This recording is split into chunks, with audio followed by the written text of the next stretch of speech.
walayakuna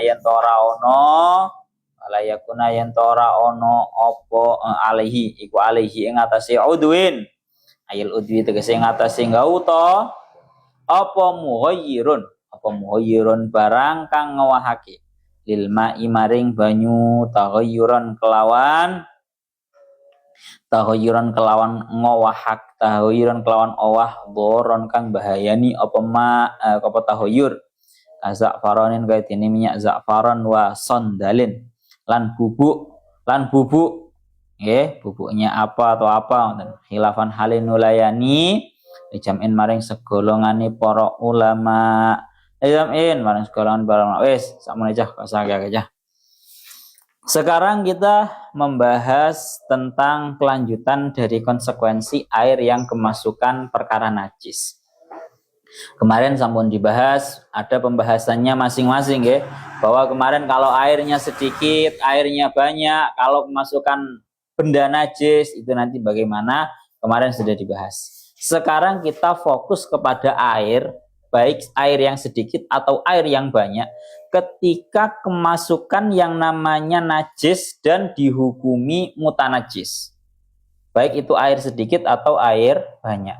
Pokoknya lek ono banyu itu air yang mutanajis, baik itu air sedikit atau air banyak, maka pada kali ini pembahasannya adalah agar air yang sedikit itu atau air itu yang mutanajis itu bisa kembali menjadi suci.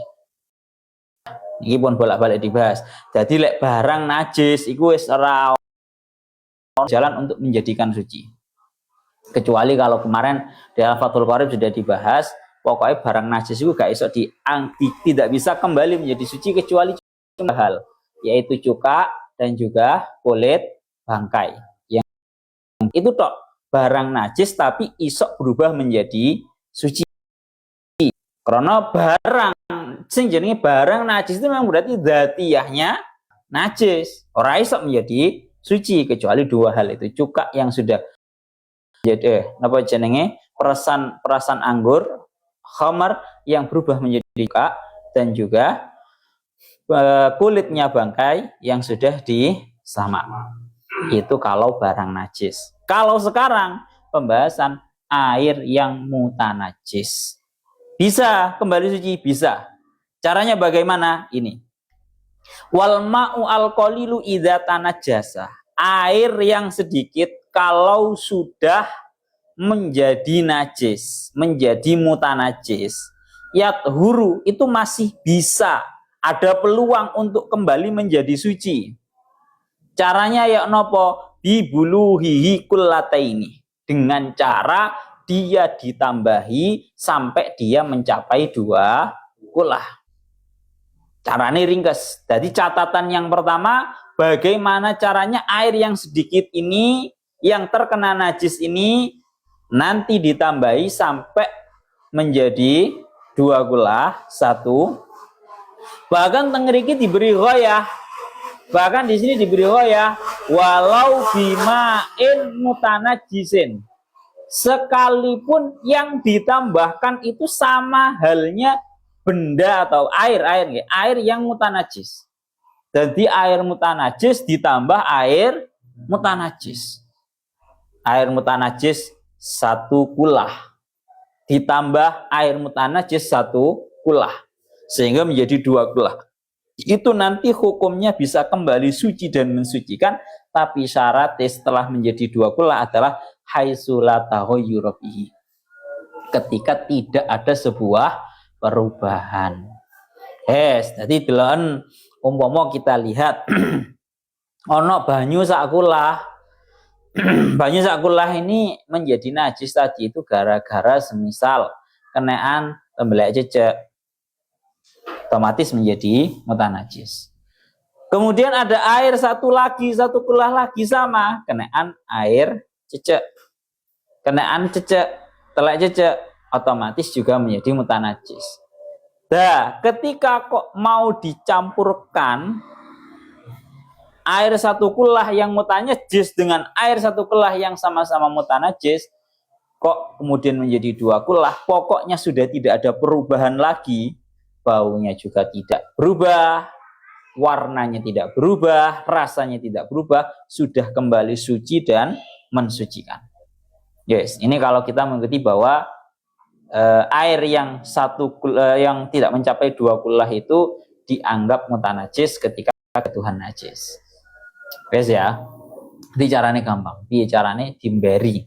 Bahasanya wong-wong nek mau jedinge cilik ngene dimberi sekira menjadi 2 kullah dan sudah tidak ada yang menyebabkan berubah tadi, dan berubahnya juga sudah hilang. Niku satu. Mulane tengeliki dingendikaken kalau yang namanya air mutanajis ditambah air mutanajis sampai 2 kullah saja sudah menjadi suci, pokoknya tidak ada tahoyurnya. Apalagi yang ditambahkan adalah air yang suci. Ya tambah dari suci pol. Ngoten lho. Malah sering kula aturaken. Iki ibarate sing wingi tak atur nih. Sampean lihat di dalam kitab i'anahnya.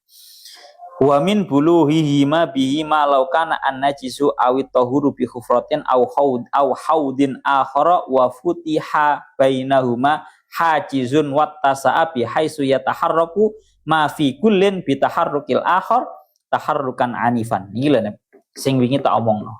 Bahwa setiap bak mandi biasanya kamu bisa mendapatkan itu di WC. WC itu biasa nih bak mandinya. WC-nya banyak, 1, 2, 3 WC umum. Lah biasanya setiap bak mandinya antara satu jeding dengan jeding yang lainnya itu ada penghalang. Maka tengriki ketika akan andaikan penghalangnya ini diangkat. Semisal di penghalangnya itu cuma menggunakan kaca, kamu biasanya akuarium, iwa cupang apa iwa apa no ya. Biasanya kan dikasih penghalang itu pakai kaca. Lagui contohnya, salah satu contohnya. Lek umpomo katakan, umpomo penghalangnya kimang dibuka total menjadi 2 kullah. Tapi ketika kok dikasih pembatas kaca ini dari 1 kullah, otomatis kan jadi najis toh. Pamane kenaan tembeleke iwak. Biasanya iwak koki kan tembeleke dawa-dawa kuwi lho Pak Amun delok ora. Tembeleke kan dawa-dawa. Kuwi najis kuwi. Ya kalau kita mengikuti kaul yang kenceng, najis, dianggap najis. Maka cara mensucikannya bagaimana? Tembeleke diguak, saringono tembeleke. Terus kemudian yang nomor 2, pembatas kacanya ini dibuka. Seret dengan sekira gelombang air yang ada pada bak yang satu kepada bak yang lainnya ini akan menjadi satu, akan menjadi tepung. Kayak bahasa nang ini sekira dipukul, blak, ombaknya akan mengalir ke sebelahnya. Maka kalau seperti itu sudah dianggap menjadi satu, otomatis langsung menjadi suci. Oleh sudah suci, pisahan mana ra apa-apa. Ono lho. Itu contoh ringannya seperti itu. Ya Allah ya Rabbi ya Karim. Jadi syaratnya loro. Air yang sedikit yang mutanajis kalau mau jadi suci itu syaratnya cuma 2. Yang pertama ditambahkan sampai menjadi 2 kullah. Sekalipun ditambahkan dengan sama-sama air mutanajisnya. Yang nomor 2 yaitu harus sudah hilang tahoyurnya. Ya, syaratnya mek loro iling-ilingan. Menjadi 2 kullah ditambahkan sampai jadi 2 kullah dan sudah hilang tahoyurnya. Itu kalau air yang sedikit. Lah kalau air yang banyak malah lebih gampang. Tengeriki akan ada banyak cara. Wal kasiru tengeriki akan. Ya Allah ya Rabbi ya Karim. Wal kasiru yathuru bizawali tahoyurihi binafsihi. Sedangkan untuk air yang banyak tapi mutanajis, ini cara dilengkapi ngoten wal kasiru ay al mutanajisu. Ngoten ya. Perkara atau air yang banyak tapi mutanajis, itu cara mensucikannya kembali bagaimana? Yaitu yang pertama bizawali tahoyurihi binafsihi.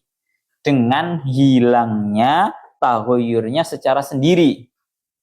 Ono banyu ngake sak jeding ngono kuwi. Marang ono kok owah dari segi baunya. gara-gara semisal terkena apa atau terkena apa, ya benda yang najis, maka ketika kok baunya tadi tiba-tiba hilang, maka otomatis langsung kembali menjadi suci. Satu. Jadi gak lebih enteng. Kalau perkara yang banyak itu lebih enteng. Au bima'in zida alaihi, atau dengan adanya air yang ditambahkan kepada air yang banyak tersebut. Banyu sak jeding. Sawah gara-gara perkara najis. Marongono kok dengan ditambahkan air, marongono kok owahe jadi hilang. Maka otomatis kembali menjadi suci. Au nuqisa anhu wa kanal baqi kasiran, atau dengan cara diambil sebagian ya dan sisanya itu banyak, maka kalau seperti itu sudah kembali suci dan mensucikan. Gampangan ngomong ini, tak ringkes ini. Syarat air banyak yang mutanajis itu bisa kembali menjadi suci itu cuma satu, yaitu cukup hilangnya tahoyur. Pokoknya tahoyur hilang dengan cara apapun, wes itu kembali menjadi suci. Tata cara tahoyurnya menjadi hilang, yang pertama bisa hilang dengan sendirinya, atau yang nomor dua dengan cara ditambahkan air, volume airnya ditambahi, atau semisal dikurangi. Jadi semisal kok ono banyu sing sebelah kene kumang kok batang, ono batange cecek ngoten nggih, semisal marang ono kok diambil batang ceceke, kemudian air yang terkena batang cecek itu tadi kok kemudian akhirnya sudah hilang, otomatis menjadi suci kembali. Wes, jadi enteng. Jadi tidak semua air yang mutanajis itu wajib kamu buang, sudah tidak bisa dimanfaatkan lagi, salah. Paham ya? Justru air itu bahasanya penak, gampang. Jadi airnya sedikit, iling-ilingan.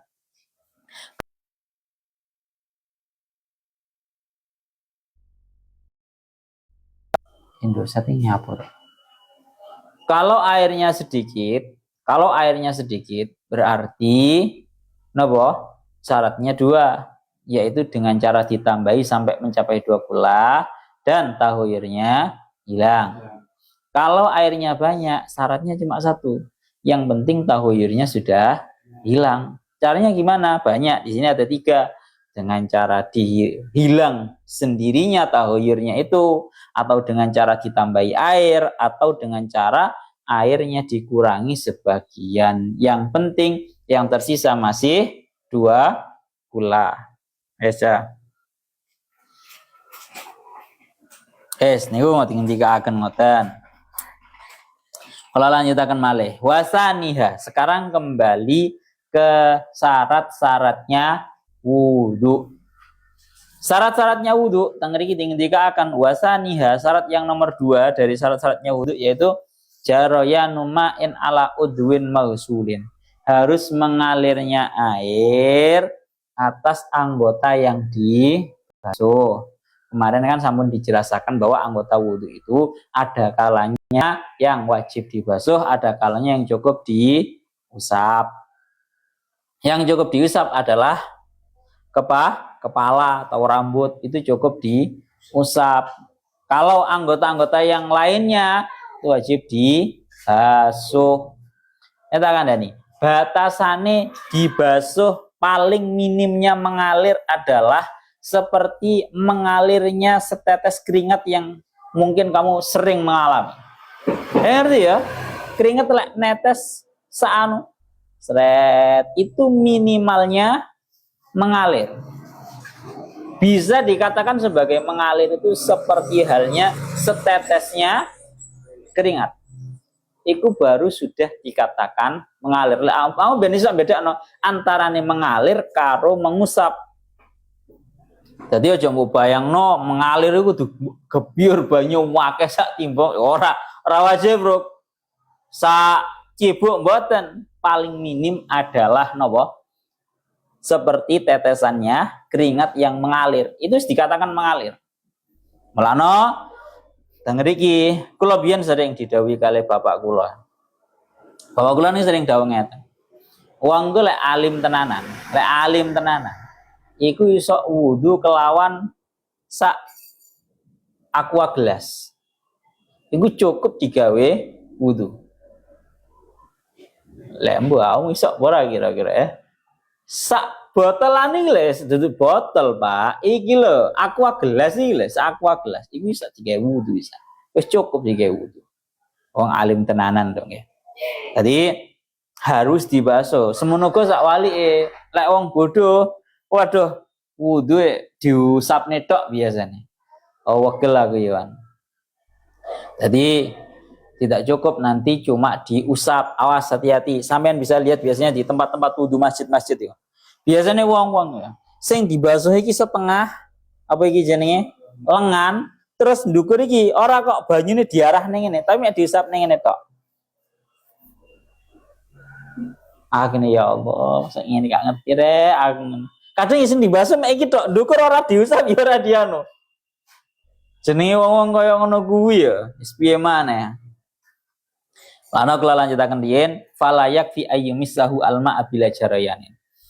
Maka tidak cukup cuma airnya itu disentuhkan saja tanpa adanya mengalir. Kemarin sempat viral ada seorang mutawif yang mengajarkan kamu cukup kalau wudhu di pesawat cukup dengan cara semprotan. Semprotan, kayak ini lah, ya. Tak contohnya nggih semprotan ini lah. Ini lah. Jari ini cukup jari ini. Tak contoh jari ini wis. Nah, ini jari ini basuh jari ini. Ropo ame iki. Kongkon ngaji Fathul Muin mrene mutawi sing kaya ngono kuwi. Jadi cukup katanya kemarin lagi rame tenanan bahwa cukup cuma seret diginikan tok. Padahal itu enggak ada yang mengalir. Lah ini kalau banyak, lah ini baru paling minimalnya mengalir ini loh. Kalau banyak gini ada tetes yang mengalir gini, ini sudah dikatakan mengalir tapi lek nemplek tok ngene, Pak. Nemplek tok ngene, iki jenenge imsas. Cuma mengenakan air ke kulit tanpa adanya mengalirnya air itu tadi. Wis ya. Jadi lek ana mutawif apa kiai apa gus apa ustad ngomong lek kapan cukup wudu dengan cara cuma disemprotkan wajah ngene tok, tangan ngene tok. Wis kuwi sesat kuwi, Pak. Saat ngomong jelas-jelasan wae, sesat. Cara dawe Gus Bahan ngono kuwi, saiki kan akeh to kiai Gus, ustad sesat ngono kuwi. Lek biyen wong diarani kiai ku ikhlas tenanan krana anjen ngerti ngaji sehingga dadi kiai. Lek wong saiki ora, dadi ustad dadi kiai ku ngerti krana ana gajine. Oh, dadi ustad ana gajine lek dadi kiai dadi ustad ae. Wong saiki kan ngono, Pak. Pun. Jadi itu hukumnya tidak sah. Mboten sah wudu model kaya ngoten niku. Saiki kok yo akeh mutawif sing ngurusi haji lek sing wingi sing rame jamak subuh nang Isya. Semenjak kapan subuh bisa dijamak nang Isya kuwi? Aku ya Allah. Gemes aku. Mulakno ngene lho ya. Kowe iki sing ngaji, kamu jangan sungkan-sungkan untuk menyodorkan diri ke parlemen pemerintah sebagai ustadz atau sebagai guru atau sebagai pemandu. Karena lek kowe ora gelem maju, kowe melok kedusan bahasa seneng ngomong ngono. Sing mlebu akhire ngomong kaya ngono-ngono kuwi lho. Nah, yang repot kan gitu. Kita kalau ada orang bermasalah, berfatwa kontroversi, kita marah-marah. Tapi kamunya sendiri nggak mau masuk. Jangan kayak gitu ya, kamu masuk gitu loh. Kamu masuk sehingga tidak dikuasai, tidak dimasuki oleh orang-orang yang tidak berilmu seperti itu. Wes, kita kembali ke pembahasan ini. Termasuk yang menjadi pembahasan adalah ketika kamu berwudu dengan air salju kalau bahasanya di sini. Kalau bahasa kita mudahnya adalah dengan cara mengusapkan es batu. Bagaimana hukumnya wudu dengan cara mengusapkan es batu? Es batu ini diusap nih kabeh ini. Apakah sah? sami. Sampean lihat di dalam kitab I'anahnya itu ada contoh, ada dawuh qala fil ubab wa min samma lam yajuz atau lam yujzi al huslu wal baradi illa indaba wajaroya alal udwi. Oleh karena itu hukumnya tidak sah, tidak mencukupi sampean wudu membasuh menggunakan air salju. Biasanya saiki nggawe es batu. Kecuali kalau es batunya itu sampai meleleh dan leleh sampai nopo mengalir. Maka kalau seperti itu mencukupi. Ya pun demang loh. Gaya spray bahasanya ini ya bos, gaya spray ya, gaya air spray. Sebenarnya ini ada kemungkinan untuk sah itu ada. Yang penting mengalir. Kalau cuma satu kali gini dok, seperti yang diomongkan sama Mutawif itu, jelas nggak sah, nggak mengalir. Tapi kalau 2, 3, lah mulai ada mengalir gini, nah ini kemungkinan nanti menjadi sah kalau sampai mengalir dan terkena semua. Mana loh? Paham ya? Yes. Karena nopo li annahu la yusamma huslan. Karena itu tidak bisa dinamakan dengan husl atau membasuh. Krono nang ayat iku fasilu wujuhakum wa aydiyakum ilal marofiki. Nang ayat Al-Qur'an iku bahasane bukan imsah tapi fasilu basuh. Paling minimnya basuh itu wajib mengalir. Wes, ini yang nomor 2. Nomor 3 terakhir. Wasalisu ala yakuna alaihi ay alal udwi muhayyirun dilma tahayyuran doron kaza faronin wasondalin khilafan dicamkin. Yang nomor 3, hukumnya wudu itu syaratnya adalah tidak ada di anggota wudu sebuah perkara yang menyebabkan berubahnya air ya, dengan perubahan yang membahayakan terhadap air ya, bisa menyebabkan air itu dihukumi napa? Suci tapi tidak mensucikan, seperti za'faron atau terkena bubuk. Wis gampangan ngomong. Orang-orang sekarang banyak yang tidak paham bahwa napa? Sadurunge wudu cuci muka terlebih dahulu. Rai kene si akeh sabune langsung dibasuh nawaitul wudu'ah. Akeh wong saiki kaya. Bahkan mandi juga seperti itu. Awak wis kadung sabunan kabeh, sampuan kabeh, marang ngono dibasuh sik kait niat nawaitul ghusl. Itu namanya di atas anggota tubuh kita ini, kulit ini ada sebuah perkara yang menyebabkan airnya menjadi berubah dari yang asalnya suci mensucikan cuma menjadi suci tapi tidak mensucikan. Lah ngono kuwi wong saiki yo ora ngerti. Mulane kula pun bolak-balik matur wudu niku seperti yang dingendikaken teng hadise Kanjeng Nabi dawuh al wudu miftahus shalah. Yang namanya wudu itu adalah kuncinya salat. Sehingga orang itu kalau wudunya enggak sah ya salatnya enggak sah. Bahkan lebih dari itu, kalau nanti didhawuhi bahwa kalau kamu ingin sholatnya itu khusyuk, seseorang itu sholat khusyuk atau tidak dilihat pada wudhunya. Kalau pada wudhunya wes gak tapi konsen gelambyar, biasanya alamat sholatnya yang ngono. Tapi lek wudhuke khusyuk, biasanya insya Allah sholatnya nggih melok. Hadisnya Kanjeng Nabi al wudu'u miftahus shalah. Ana kula sering matur. Kula kepingin matur bahwa bisa mungkin bagi siapapun yang punya kekuasaan wilayah di masjid-masjid, hendaknya sampean menciptakan, kalau panitia kebersihan itu kan banyak ya. Hampir setiap masjid itu pasti punya yang panitia kebersihan wudu.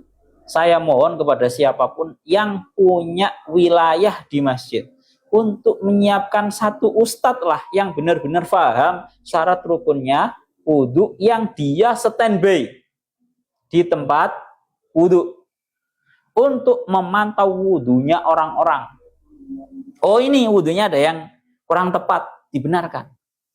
Krono aku lek mlebu nang masjid sing rewame, aku susah aku, Pak. Aku susahnya apa? Wong mau wudune padha ra tepak lho. Lah aku dhewe lek dikongkon ngulangi wong sakmono lek ya piye lek ya ngono. Artinya kan satu sisi ya gak penak. Ya toh, bukannya sungkan itu nggih mboten. Cuma orang itu nggak bisa menerima sebuah kebenaran secara semerta-merta, itu nggak bisa. Tapi kalau sudah ada tulisan, semisal pakai seragam ya, bahasanya duduk panitia, bahasanya pengurus masjid sing babakan pembenaran wudhu, ono semisal.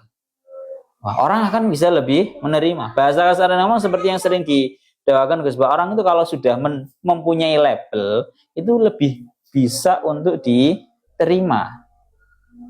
Jadi saya mohon bagi siapapun yang punya kekuasaan wilayah di masjid, tolong juga sediakan yang namanya orang yang membenarkan wudhunya orang-orang yang segitu. Wah, faedahnya gede banget, luwih gede daripada sing berseni masjid. Temenan. Tapi sementara ini saya nggak pernah lihat sih. Nang Masjid Agung ngono ya. Nang Masjid Agung ngono biasanya sing tak delok iku bagian ngelurusno shaf. Ono sing bagian ngelurus-ngelurusno shaf ono, tapi sing bagian benerno wudune wong-wong, baik laki-laki ataupun perempuan, iku sing gak kalah penting. Terutama di masjid. Ngono lho. Loh, ganjarane gede banget, Pak. Akeh wong kadang aku ngono ya lek ndelok wong wudune gak tepak ngono, kadang nek tak delok sekirane wonge iso dituturi ngono, wonge gak angel-angel ya, bahasa kasarmu tak delok wonge gampang ya. Tawarai, ngapunten Pak, basuh tangan niku sampai sak menten, mboten sak menten, terus kira nginggilan gethik ngriki. Karena wonge nah. Saya kira paham tangan aduh ono kadang saking gak ngerti nih. Gak ngerti urutane wudhu. Ya apa iku lho sik akeh. Mari basuh muka, marono kepala, marono tangan, marono kuping. Loh, iki ya apa iki wudune? Menurut kita itu sebuah hal yang sangat maklum, tapi menurut orang awam gak ngerti. Aku tahu loh, nakoki koyo ngono lho. Sampeyan gak ngerti urutane wudhu. Mboten semerap loh. Napa? Mboten nate diwuruki iku lho. Mboten nate diwuruki. Kan wis repot, barang sing wis asline benar-benar maklum iso wis ya. Jadi nang musala, nang masjid ya kembalinya lagi, sekali lagi kembalinya tetap ke dana, Pak. Musala masjid ora duwe dana ya bubar wae. Jadi pertama masjid iku kudu duwe dana sing akeh. Nomor loro, wong-wong iki aja pelit nyumbang nang masjid nang musala. Wah, ya kotak Jumat metu awakmu kok turu ya rek ben dile ya aja ngono rek ngawut ae. Dananya masjid, dananya musala. Jadi yang seperti warga, orang-orang itu sing loman masjid dan musala. Masjid dan musala harus punya kebijakan yang benar-benar mencerdaskan. Jadi meramaikan masjid itu bukan hanya dari segi aktivitasnya saja. Benak no wudune wong-wong rek. Temen. Ya kamu juga, kamu sing ngerti syarat wudune, syarat rukune wudu, lek ana wong wudune gak tepak. Jadi sebenarnya kalau seperti yang didakwakan oleh Imam Ghazali di dalam kitab Ihya, tugasnya awak dhewe berat, Pak. Tugasnya awak dhewe berat. Kalau ada orang baca Al-Qur'an gak tepak nang masjid, iku awak dikongkon mandeg dhisik nang masjid, kon ngulangi wong kuwi. Sanggup kowe? Kon mandeg dhisik nang kono mulangi wong, rasanya abot. Di dalam Ihya bab mungkaratul masajid, kemungkaran-kemungkaran yang terjadi di dalam masjid, salah satunya adalah bacaan-bacaan Al-Quran yang dibaca dalam keadaan tidak sesuai dengan tajwid panjang pendeknya. Ya bodoh, iku mang wis. Wudu, aku njaluk tolong tenanan bocah-bocah Ya kalau bisa ya awakmu. Siap ora? Rek awakmu datang musolamu ngono ya, umpama wayahe wudu ngono ya. Kamu rada nelat titik ngenteni kate salam ngono kae lho. Kamu tetep standby nang panggon wudu. Delokno wong-wong. Oh iki wudune wis tepak. Iki ana sing ora tepak iki, mbasuh mek sakmene. Elingne, ngapunten Bu, ngapunten Pak. Wudune sampe sakmenten. Lha kudu ana ngono. Itu namanya amar ma'ruf nahi mungkar ya seperti itu. Kita harus punya rasa ghirah kayak seperti itu harus punya. Dan nek model yang penting aku desa, wong-wong serang ngurus, wah umat ini akan mengalami kemunduran kalau seperti itu. Jadi kudu memperhatikan tenanan. Kon nggih, benjing warabiuha hailun niki termasuk pembahasan yang sangat penting pisan tapi semenjing mawon kersane diterangkan kalian Gus Faiz, ila guna wa alam shawab.